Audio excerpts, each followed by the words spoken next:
네, 박지원 대표입니다. 오늘은 대한민국 주택 시장이라고 할까요? 주택 공급이라고 할까요? 최근에 이제 이재명 대통령이 취임하고 나서 주택 시장 안정을 위해서 공급을 늘리겠다라는 방안이 이제 그 대표적으로 부동산 정책인 것 같아요.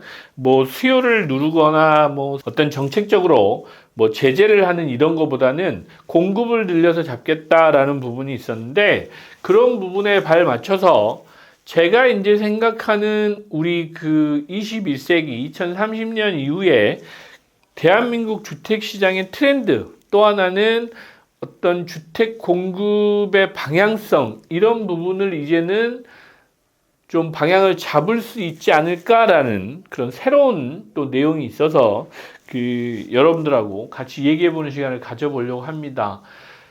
여러분들 이제 22층까지 올린다, 이런 이제 내용인데, 실제로 일반인 분들은 이 모듈러 주택에 대해서 거부감이 좀 많아요. 이제 여러분들이 모듈러 주택 그러면 모듈러 건축이라고 그러죠. 모듈러 건축 그러면 어떤 생각을 하냐면 조립식 주택 이렇게 생각하세요.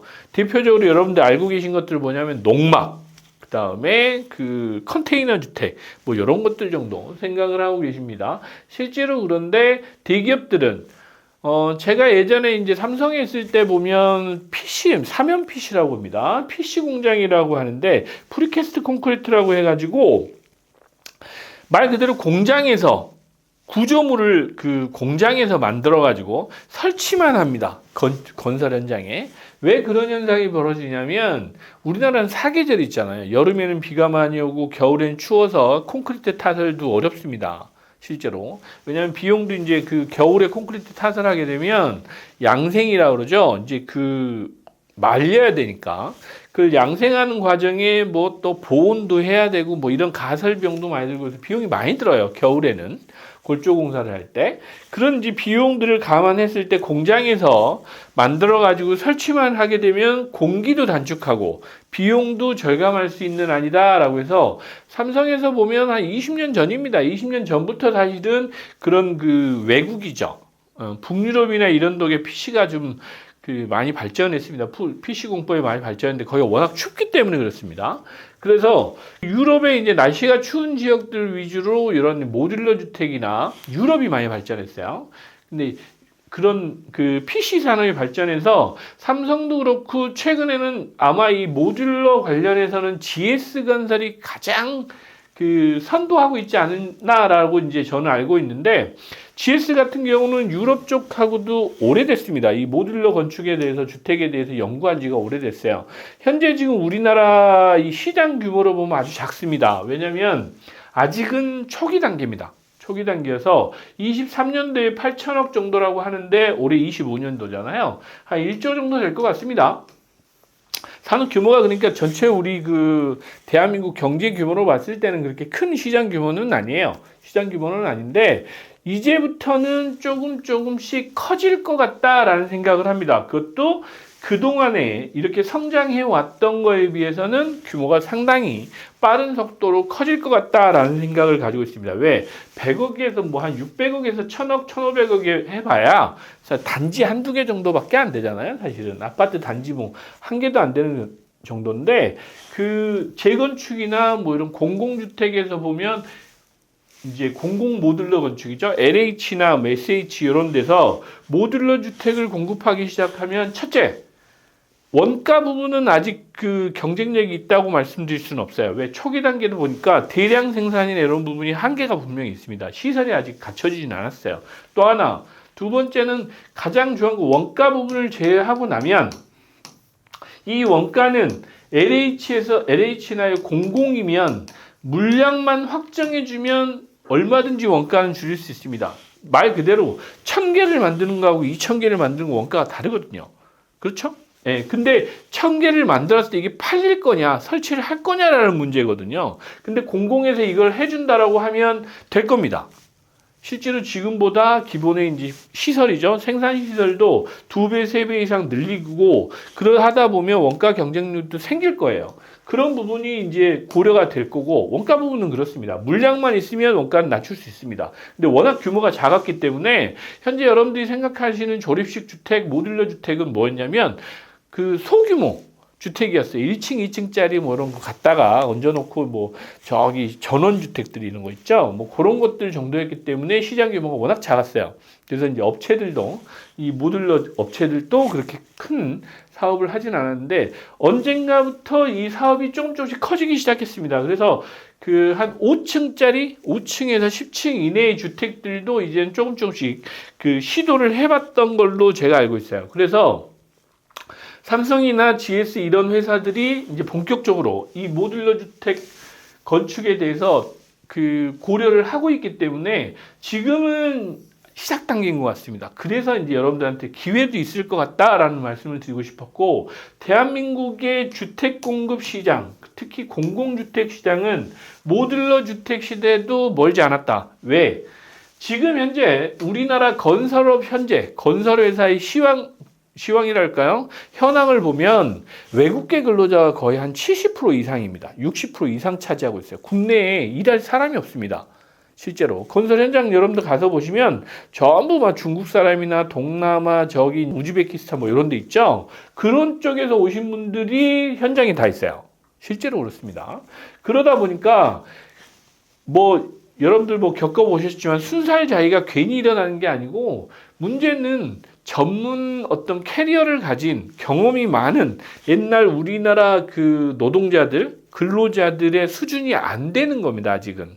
왜냐하면 동남아 사람들이 그 뭐 큰 이런 건축을 해보지는 않았잖아요. 그러다 보니까 현장에서 이제 이렇게 관리하는 또 어떤 엔지니어 능력이나 이런 게 한계는 분명히 있습니다. 왜냐하면 관리하는 것도 한계가 있는데 거기에 또 엔지니어 능력까지 좀 떨어지는 사람들이 오다 보면 문제가 생기겠죠. 이제 그런 한계들도 이제는 뭐 피해갈 수 없는 현실이거든요. 현재 이제 우리나라 인구 구조, 산업 구조 이런 다 놓고 보면 바뀔 수밖에 없는 상황에서 드디어 우리나라도 이제 이 공공주택 부분에서 모듈러 주택이 대세가 되지 않겠느냐라는 생각도 저는 가지고 있습니다. 특히 대기업들이 삼성물산도 마찬가지고 GS도 마찬가지고 그 대기업들이 본격적으로 이 모듈러 건축에 대해서 어느 정도 기술력을 확보하고 계속해서 그 준비하고 있다라는 부분은 분명하게 미래 산업이다라고 저는 확신할 수 있을 것 같습니다.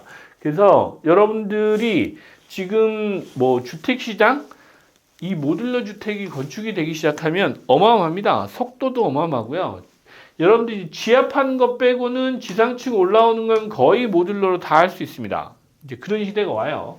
그런 시대가 오다 보면 지금처럼 뭐 건물 올리는 게 2, 3년씩 안 걸립니다. 2, 3년씩, 3, 4년씩 막 4, 5년씩 걸리잖아요. 그렇게 안 걸릴 겁니다. 왜? 양생하는 시간이 필요 없습니다. 갔다가 계속 설치만 하면 되거든요. 설치만 하면 되니까 얼마나 좋습니까? 이제 그런 상황이 벌어지기 시작하면 정말 주택 공급이 빨라집니다. 3기 신도시 뭐 택지 개발하고 지하만 딱 파고 나면 지상층 올라오는 거 순식간에 올라온다는 얘기예요. 그렇게 하고 마감까지 어느 정도 돼서 한 70% 정도 완성돼서 오니까 그런 부분까지 여러분들이 감안하신다 그러면 우리나라 건설 시장도 대단한 변화가 생긴다. 그리고 또 아파트나 이런 주거시설 쪽에서도 마냥 지금처럼 공급이 부족하다라는 얘기가 나오지는 않을 겁니다. 이제 그런 상황도 멀지 않았어요. 그래서 그런 부분, 시대적인 변화도 여러분들이 좀 인지를 하셨으면 좋겠다. 투자에 왜 이런 게 필요해요? 라면 필요합니다. 투자를 하실 때 또 그 시장에 어떤 대세라는 게 있습니다. 트렌드라는 게 있어서 바뀌기 시작한다라고 하시면 조심하실 때가 된 겁니다. 그래서 그런 부분까지도 좀 고려하면서 이런 어떤 그 우리나라 주택도 뭐 이게 모듈러 주택이 조립식 주택이야라는 생각을 좀 고정관념을 이제 좀 내려놓으실 때도 서서히 다가오고 있다라는 말씀을 드리고 싶었어요. 그동안은 이 모듈러 주택에 대해서 별로 관심이 없으셨던 분들이 많으실 거예요. 왜냐? 이 구조적으로 22층까지 그러니까 10층 이상을 넘어가기가 쉽지 않았어요. 근데 그걸 해결했다는 얘기입니다. 22층이면 여러분들 생각해 보시면 우리가 15층 아파트 살던 게 한 2, 30년 전이에요. 분당만 해도 분당 1기 신도시만 해도 15층, 뭐 18층 요 정도가 많았잖아요. 물론 20층, 25층도 있었는데 그 전에 보면 15층 이상 뭐 90년대 얼마나 많았습니까? 대부분 그런 15층짜리 아파트였는데 22층까지 올린다? 그러면 뭐 금방 올라갑니다. 실제로. 그리고 이제 뭐 지금처럼 뭐 초고층 저기 뭐 50층, 60층 이렇게 굳이 올라갈 필요도 없어요. 20층짜리 올려가지고 빨리빨리 쫙 짓고 그리고 또 30년 연한 됐다 그러면 쫙 뜯어서 다시 한번 쫙 올리고 뭐 이렇게 하는 그런 가능해요. 가능합니다. 이제 그런 시대가 이제 오고 있다라는 생각을 좀 하시면 일반 소비자들은 25층 별거 아니라고 생각하실 수 있는데 시장 전체에서 보면 이게 사업성하고도 연관되고요. 저게 층이 이제 올리면 그러다 이제 공급 그 세대수하고도 관련되고 이런 원가가 떨어뜨리는 요인도 되고 뭐 여러 가지 복합적인 요인이 있어서 오늘 말씀드립니다. 특히 호텔, 오피스텔 이런 리뉴얼이 계속 돼야 되는 건축에서는 아주 효과적일 수 있어요. 그래서 특히나 이런 부분들이 이제 그 영향을 미치기 시작하면 시장 전반에 부동산 시장 전반에도 뭐 영향을 좀 줄 겁니다. 그래서 그런 부분도 한번 그 고민해 보시라라는 의미로 오늘 시간을 좀 마련해 봤습니다. 네, 오늘 여기까지 말씀드리겠습니다. 감사합니다.